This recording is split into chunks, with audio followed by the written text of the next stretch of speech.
বাপরে, এত বড় মাছ তুমি কাকে দিবে? এত বড় মাছ নিয়ে? এই যে আমার শাশুড়ি মাকে দিচ্ছি। বাপরে, কি এত বড় মাছ লয়ে যাইছো? তো জামাই ষষ্ঠী স্পেশাল জামাই নিয়ে এসছে এত বড় মাছ, যেটা আমরা খাবো। তো দেখে নাও, তোমার কেমন লাগছে এত বড় মাছটা পেয়ে? খুবই আনন্দিত আমি। আর জামাই দই মিষ্টি কোথায়?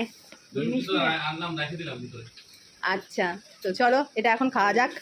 তো এটা এখন বিকি যাবে কাটতে, তাই তো বিকি? হ্যাঁ, কেটে আমরা তারপরে এটা খাবো। তো আজকের জামাই ষষ্ঠী স্পেশাল আইটেম আমি তোমাদেরকে দেখাচ্ছি। দেখো আমাদের কী কী রান্না হচ্ছে। এখানে আছে চিংড়ি মাছ, এটা মালাইকারি হবে। এখানে আছে খাসির মাংস। আর এইখানে দেখো রয়েছে কাঁকড়া, একদম বড় বড় কাঁকড়া। আর এখানে আছে বড় মাছের তেল, এটাও বানাবো, বেগুন দিয়ে বানানো হবে।